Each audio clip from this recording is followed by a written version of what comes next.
우리 자신이 게놈입니다. 우리를 잃고 조작할 수 있다, 바꿀 수 있다라는 걸 생각해 보시면 뭐 자율주행차를 갖고 비행기를 뭐 만들 수 있고 이런 거하고는 차원이 다른 겁니다. 근데 우리 인간 본질을 타치하는 거죠. 암도 치료할 수 있고 치매도 치료할 수 있고 수천 년 살 수도 있고 이런 모든 게 게놈에서 시작되는 거죠. 게놈 산업의 발전 속도는 매우 빠릅니다. 한 20년 전에 한 사람의 게놈을 해독하는데 13년이 걸렸고 대충 한 4조 원이 들었습니다. 근데 요즘은 한 $1,000 정도. 그 당시에는 13년이 걸렸는데 지금은 한두 시간에 되는 거죠. 데이터 양으로 따지면 20년 전에 한 명이었다 그러면 지금은 몇백 명 단위로 게놈이 해독이 돼 있죠. 20년 만에 몇백만 배가 늘은 거죠. 2008년, 9년부터 본격적으로 게놈들이 해독이 되기 시작했고요. 지금은 상용화가 되기 시작했습니다. 암을 조기 진단한다든지 치매를 조기 진단한다든지 상품들이 나오기 시작합니다. 피만 뽑아가지고 보면 암이 걸릴지 안 걸릴지를 몇 년 전에 예측한다든지. 그러니까 이런 정도의 이제 스케일업된 산업은 제가 알기로 없었습니다. 굉장히 빨리 발전을 합니다.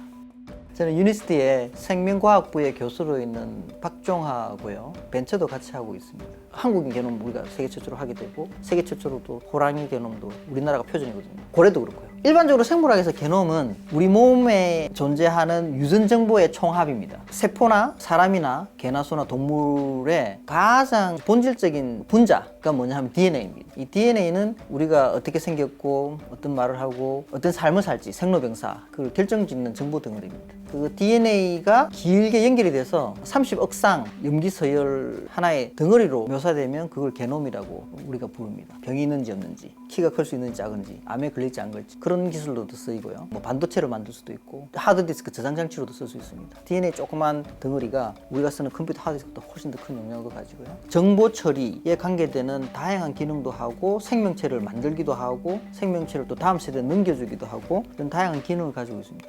암을 여러분들이 치료를 하려면 요즘은 유전자 분석을 해서 그 암 타입이 뭔지를 밝혀내야 됩니다. 거기에 맞춰서 약을 쓰는 거예요. 우리들이 먹는 약들, 모든 약들은 미래에 몇십 년 지나면 맞춤형이 돼가지고 자기 유전자 정보, 게놈 정보에 맞냐 안 맞냐를 다 표기하게 될 겁니다. 심지어 아스피린을 먹더라도 게놈 타입이 일종의 그런 타입에 맞냐 안 맞냐를 이제 검사를 해서 맞춤형이 되는 그런 날이 올 겁니다. 그래서 그걸 이제 맞춤의학이라고 하기도 하고요. 또 다른 거는 이제 분자 육종이라고 해서 식물을 개량을 할 수가 있습니다. 지금 뭐 토마토를 큰 걸 만든다든지 뭐 게놈의 서열을 바꾸거나 편집을 하는 거거든요. 또 다른 거는 환경 문제. 예를 들면 중국에 미세먼지가 날아오는데 그게 중국 건지 한국 건지 어떻게 하냐. 제일 좋은 방법은 그 공기를 해독을 하는 겁니다. 공기 안에 있는 게놈을 해독을 하는 겁니다. 공기 안에 어떤 게놈이 있냐면 이 방 안에도 지금 엄청난 게놈이 지금 날아다니고 있는데 바이러스 게놈들, 박테리아 게놈들, 곰팡이 게놈들. 그럼 이거를 다 우리 해독을 해버리면 환경 문제, 기후 문제도 알 수 있고요. 얼마 전에도 미세먼지가 중국에서 왔다고 뭐 80%가 왔다는 옛날에 보고 중에 하나가 그걸 했던 게 이제 실제로 안에 박테리아를 해독을 해버렸습니다. 쭉 하니까 중국에 있는 미생물인 겁니다. 인류가 이때까지 발명한 모든 기술이나 산업, 모든 것을 더 뛰어넘는 가장 부가가치가 높은 산업이 게놈 산업이다 라고 저는 생각합니다.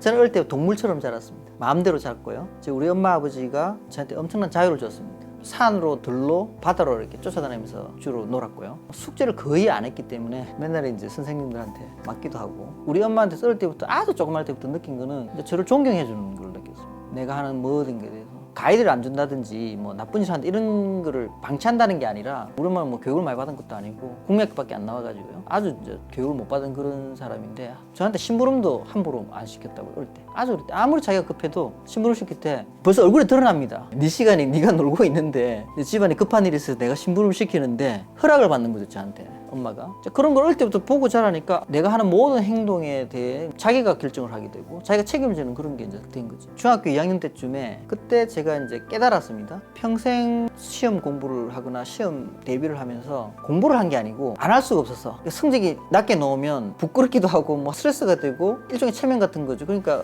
어쩔 수 없이 그냥 따라서 그런 공부를 하게 되는 거예요. 그걸 깨닫게 됐습니다. 친구들도 보면 맨날 등수를 매기니까 경쟁자들이고 엄청난 해이를 느꼈습니다. 제가. 그래서 제가 이제 결심을 했습니다. 절대로 친구들이든지 사회에 있는 다른 사람들을 경쟁자로만 생각하거나 적으로 생각하거나 이런 식의 비교 대상이나 이런 생각으로 생각하지 않겠다. 그렇게 인생을 왜 살아야 되냐. 그래서 저는 중학교 2학년 때부터 시험 공부를 이제 한 번도 한 적이 없는데 시험 공부를 안 하니까 자유가 더 생겼죠. 그러다 보니까 자기가 좋아하는 걸 찾게 된 겁니다. 저는 동물을 워낙 좋아하다 보니까 동물을 연구하고 보호하고 이런 걸 하기로 결심했습니다. 그래서 이제 동물학과 수의학과를 가기로 결심했고 고등학교 2학년 때 신문인가 어디 뭐 뉴스인가 인간 게놈 프로젝트를 한다는 소식이 들렸습니다. 그래서 생각했던 게 인간 게놈을 다 이해를 할 수 있으면 노화를 극복할 수 있겠다. 노화를 극복하면 뭐 몇백 년 동안 내가 좋아하는 동물 연구도 하고 물리학도 하고 수학도 하고 이런 생각이 들어서 그때부터 노화를 연구하기를 했고요. 그런 계기가 되어서 수의학을 선택을 했습니다. 대학교에 들어가 보니까 뭐 똑같은 거였죠. 또 뭐 성적 받아서 점수에 계속 연연해하면서 스트레스 받아가면서 그래서 저는 이제 그게 안 맞았죠. 저는 의미를 못 느꼈습니다. 왜 그렇게 해야 되는지. 어른인데 뭐 부모하고 그걸 뭐 상의할 수도 있지만 뭐 제 인생인데요. 그래서 2달 만에 자퇴를 하고 엄마한테 전화를 해서 이제 내려가겠다고 전화를 했죠. 자퇴했고 이제 짐 싸서 뭐 내려가겠다 하니까 딱 한마디 응 그래 내려온나. 외국으로 가서 제대로 된 연구를 할 수 있는 곳을 가겠다고 결심을 해서 이제 외국을 가게 된 겁니다. 우리나라 교육 시스템은 어릴 때부터 존경이나 신뢰 기반이보다는 어떤 그냥 처세, 위계 이런 시스템이다 보니까 팀워크 잘 못하고 효율이 떨어지죠. 그러니까 힘들었습니다. 왜냐면 사이언스는 협력이거든요. 무조건 협력해야 됩니다. 융합해야 돼요. 저는 한국에 있으면서 제일 힘든 게 누가 좀 뭘 한다 그러면 태를 안 내려고 그럽니다. 혹시 잘못 태를 내면 방해받을까 봐 조심하는 거죠. 그러니까 자꾸 이제 밀실정지하는 거죠. 투명하게 뭘 하려면 태클을 거니까 방해를 하니까 할 수 없이 끼리끼리 모여서 빨리빨리 해치워버리려고 이러는 것들이 이제 그 습관이 생기는 거죠. 근데 영국이나 이런 데 가면 의회 민주주의를 그래갖고 모든 게 토론인데 굉장히 해피하게 자기 자신을 의견을 내고 그걸 보고 사람들이 이렇게 좋으면 도와주고 이런 시스템이 있는 거죠. 무조건 아니다 이런 게 아닌 거죠. 그거를 이제 피부로 느꼈던 거죠. 제가 이제 복도에 나가면 제가 교수이기 때문에 저 먼 데서 오면 벌써 학생들이 스트레스를 받습니다. 지나가면서 인사해야 되나 어떻게 해야 되나 뭐 벌써 이제 보입니다. 그냥 엘리베이터에 이제 다 같이 타도 스트레스가 보이고요. 얼마나 불행한 겁니까? 워낙 저 높은 데 있고 뭐 건의가 있고 뭐 좀 뭔지 모르겠지만 어렵고 뭐 하여튼 불편하고 이런 존재인 겁니다.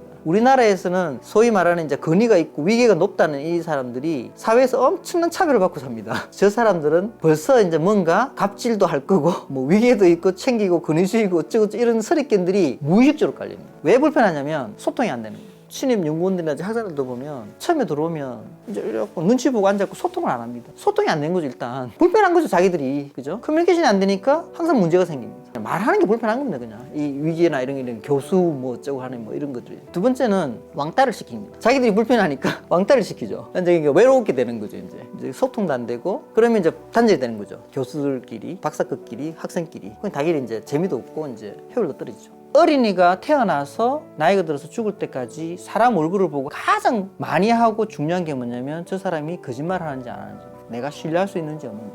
그렇기 때문에 사람은 얼굴 보고 조금만 얘기하면 사실은 다 압니다. 거짓말을 하는지 진실된지 아닌지를 아는 거죠. 우리나라는 어릴 때부터 그런 신뢰, 정직함, 존경에 기반한 그런 교육이 아니고 거짓말을 가르칩니다. 유치원에 가면 너는 선생이 이렇게 무조건 이렇게 해야 된다.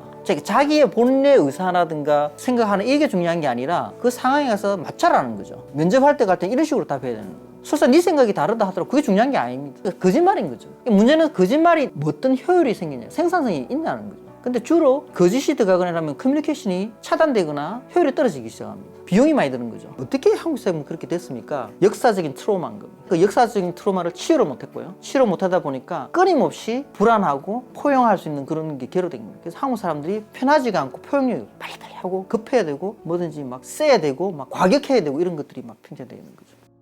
제발 남들이 계속 협박하고 급주고 이런 거에 휘둘리지 말아달라는 거예요. 특히 학생들이 어릴 때부터. 너 이거 안 하면 큰일 나. 누구보다 못하면 안 돼. 떨어지면 안 돼. 이런 수많은 협박이 시달리거든요. 죽을 때까지 쫓기는 거예요. 저는 괜찮다. 그거를 특히 젊은 사람들이 알았으면 좋겠습니다. 학교 못 들어가도 괜찮고요. 대학 수능 떨어져도 괜찮고 재수해도 괜찮고요. 괜찮다는 있는 그대로 받아주겠다는 거예요. 리스펙트 해주겠다는 거예요. 당신 그대로 인정해주겠다는 거예요. 포용을 해줘야 돼요. 제 인생을 들여다보면 서울대 자퇴해서 영국 간 게 제일 좋은 선택의 넘버원이었습니다. 근데 그거의 핵심은 뭐냐면 철저하게 완벽하게 100% 자기가 독립적으로 내린 결정입니다. 자기가 독립적으로 한 선택이 그겁니다. 그래서 저는 어린이들한테 우리나라 교육에서 자기 스스로가 결정을 내리는 완벽하게 100% 자기가 할 수 있는 그런 능력을 가르치는, 그게 이제 영어로는 크리티컬 띵킹이거든요. 비판적인 사고, 그런 사고 있어야지 이제 독립적인 디시전이 나오거든요. 좋은 선택은 항상 자기가 100% 책임지고 자기가 100% 결정한 선택. 그게 어떤 선택이든 상관이 없습니다.